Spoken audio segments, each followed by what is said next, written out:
আসসালামু আলাইকুম। স্বাগতম জানাচ্ছি বিবিসি নিউজ আন্তর্জাতিক সংবাদে। শুরুতেই সংবাদ শিরোনাম, এরপর বিস্তারিত। দোহায় মার্কিন প্রতিনিধিরা, তবে সরাসরি বৈঠক হচ্ছে না ইরানের সঙ্গে। যুদ্ধ বন্ধে ইউক্রেনের প্রস্তাব ফিরিয়ে দিচ্ছে রাশিয়া, জেলেনস্কি। জ্বালানির দাম নিয়ে ট্রাম্পের নতুন নির্দেশ, না মানলে ব্যবস্থা। ইসরায়েল সীমান্ত পর্যন্ত সেনা মোতায়েন করবে লেবানন। দর্শক, এতক্ষণ শুনছিলেন সংবাদ শিরোনাম, এখন বিস্তারিত। আপনি যদি ইসরায়েলের ধ্বংস চান এবং মুসলিমদের পাশে থাকেন, তাহলে ভিডিওতে লাইক করে চ্যানেলটি অবশ্যই সাবস্ক্রাইব করে দিবেন এবং আপনার মূল্যবান মতামত অবশ্যই কমেন্টে লিখে জানিয়ে দিবেন। দোহায় মার্কিন প্রতিনিধিরা, তবে সরাসরি বৈঠক হচ্ছে না ইরানের সঙ্গে।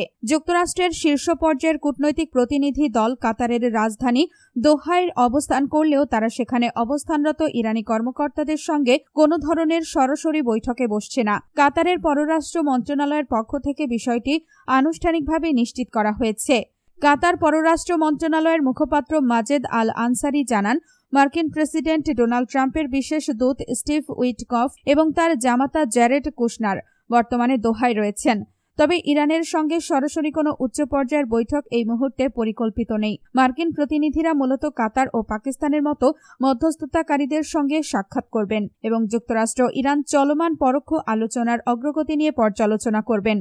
আপনি যদি ইসরায়েলের ধ্বংস চান এবং মুসলিমদের পাশে থাকেন, তাহলে ভিডিওতে লাইক করে চ্যানেলটি অবশ্যই সাবস্ক্রাইব করে দিবেন এবং আপনার মূল্যবান মতামত অবশ্যই কমেন্টে লিখে জানিয়ে দিবেন। যুদ্ধবন্ধে ইউক্রেনের প্রস্তাব ফিরিয়ে দিচ্ছে রাশিয়া, জেলেনস্কি। ইউক্রেনের প্রেসিডেন্ট ভলোদিমির জেলেনস্কি রাশিয়ার সামরিক অভিযানের সমালোচনা করে বলেছেন, পূর্ব ইউক্রেনের ডনবাস অঞ্চল দখলের জন্য গত 4 বছরেরও বেশি সময়ে ক্রেমলিন 15 বার সময়সীমা নির্ধারণ করেছে, কিন্তু প্রতিবারই তা পিছিয়ে দিতে হয়েছে। সোমবার 29 জুন দেওয়া এক ভিডিও বার্তায় জেলেনস্কি এসব কথা বলেন। এর মাধ্যমে তিনি একদিন আগে রুশ প্রেসিডেন্ট ভ্লাদিমির পুতিনের দেওয়া বক্তব্যেরও জবাব দেন। খবর আল আরাবিয়ার। রোববার এক টেলিভিশন সাক্ষাৎকারে পুতিন দাবি করেছিলেন, ইউক্রেন দূরপাল্লার হামলা বন্ধ এবং যুদ্ধের তীব্রতা কমানোর একটি প্রস্তাব দিয়েছে। তবে তিনি সেই প্রস্তাব প্রত্যাখ্যান করে বলেন, এটি কিয়েভের সামরিক বাহিনীর ওপর চাপ কমানোর কৌশল মাত্র। জেলেনস্কি বলেন, পুতিনের বক্তব্য প্রমাণ করে তিনি সাধারণ রুশ নাগরিকদের বাস্তব পরিস্থিতি থেকে বিচ্ছিন্ন। ইউক্রেনের ড্রোন হামলার কারণে রাশিয়ার তেল শিল্প ক্ষতিগ্রস্ত হওয়ায় দেশটির বিভিন্ন এলাকায় জ্বালানির সংকট তৈরি হয়েছে এবং মানুষকে পেট্রোল পাম্পে দীর্ঘ লাইনে দাঁড়াতে হচ্ছে। তিনি বলেন, তেল উৎপাদনকারী দেশ হয়েও যাকে অনেক সময় গ্যাস স্টেশন বলা হয়, সেই রাশিয়ায় এখন জ্বালানি সংকটে ভুগছে। এটি যুদ্ধের সরাসরি পরিণতি। এমন বহু পরিণতির মধ্যে এটি একটি মাত্র উদাহরণ। জেলেনস্কির দাবি, ইউক্রেন বেসামরিক জনগণকে লক্ষ্য করে সন্ত্রাস নয়, বরং নির্ভুল সামরিক হামলার মাধ্যমে জবাব দিচ্ছে। তিনি আরও বলেন, রাশিয়ার রাজনৈতিক নেতৃত্ব এখনও ডনবাস দখলের লক্ষ্যেই আচ্ছন্ন। তবে রাশিয়া যদি যুদ্ধ বন্ধ না করে, তাহলে ডনবাস পুরোপুরি দখলের নির্ধারিত সময়সীমা আবারও পিছিয়ে দিতে হবে। 2022 সালের ফেব্রুয়ারিতে ইউক্রেনে পূর্ণমাত্রার আগ্রাসন শুরুর পর প্রথমে রাশিয়ার রাজধানী কিয়েভ দখলের চেষ্টা চালায়। সেই প্রচেষ্টা ব্যর্থ হলে তারা সেনা প্রত্যাহার করে পূর্বাঞ্চলীয় ডনবাস অঞ্চলে অভিযান জোরদার করে। বর্তমানে রাশিয়া পুরো লুহানস্ক অঞ্চল এবং দোনেস্ক ও জাপোরিঝিয়া অঞ্চলের বড় অংশ নিজেদের নিয়ন্ত্রণে নিয়েছে। যদিও মস্কোর বাহিনী ধীরে ধীরে দোনেস্কের পশ্চিম দিকে অগ্রসর হচ্ছে। ইউক্রেনের কর্মকর্তাদের দাবি, সাম্প্রতিক সময়ে সেই অগ্রযাত্রার গতি অনেকটাই কমে এসেছে। একই সঙ্গে ইউক্রেন মাঝারি ও দূরপাল্লার ড্রোন হামলা আরও বাড়িয়েছে।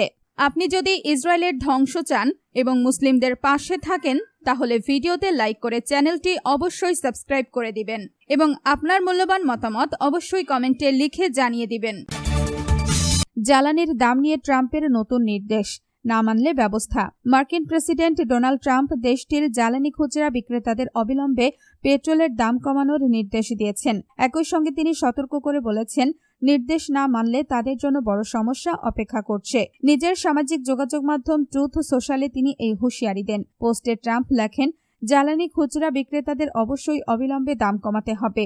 তিনি আরও বলেন, অতিরিক্ত দাম আদায়ের কোনো সুযোগ নেই। এটি সম্পূর্ণ বেআইনি। খুচরা বিক্রেতারা যদি দাম না কমায়, তাহলে বড় ধরনের সমস্যার মুখে পড়তে হবে। প্রতি গ্যালন পেট্রোলের দাম প্রায় $2.50 নামিয়ে আনুন। গত সপ্তাহেও ট্রাম্প জানিয়েছিলেন, অপরিশোধিত তেলের দাম কমলেও পাম্পে জ্বালানির দাম না কমানোর বিষয়টি তদন্ত করতে তিনি যুক্তরাষ্ট্রের বিচার বিভাগকে ডিওজিকে নির্দেশ দিয়েছেন। আপনি যদি ইসরায়েলের ধ্বংস চান এবং মুসলিমদের পাশে থাকেন তাহলে ভিডিওতে লাইক করে চ্যানেলটি অবশ্যই সাবস্ক্রাইব করে দিবেন এবং আপনার মূল্যবান মতামত অবশ্যই কমেন্টে লিখে জানিয়ে দিবেন। ইসরায়েল সীমান্ত পর্যন্ত সেনা মোতায়েন করবে লেবানন। পুরো ভূখণ্ডে সার্বভৌমত্ব প্রতিষ্ঠা করতে ইসরায়েল সীমান্ত পর্যন্ত সেনাবাহিনী মোতায়েন করা হবে বলে জানিয়েছেন লেবাননের প্রেসিডেন্ট জোসেফ আউন। মধ্যপ্রাচ্যে যুক্তরাষ্ট্রের সামরিক বাহিনীর প্রধান অ্যাডমিরাল ব্র্যাড কুপারের সঙ্গে বৈঠকে তিনি একথা জানান। বৈঠকে গত সপ্তাহে যুক্তরাষ্ট্রের মধ্যস্থতায় ইসরায়েল ও লেবাননের মধ্যে স্বাক্ষরিত শান্তি চুক্তি নিয়ে আলোচনা হয়। অ্যাডমিরাল কুপার লেবাননের সেনাপ্রধান রড লফ হাইকালের সঙ্গেও বৈঠক করেন।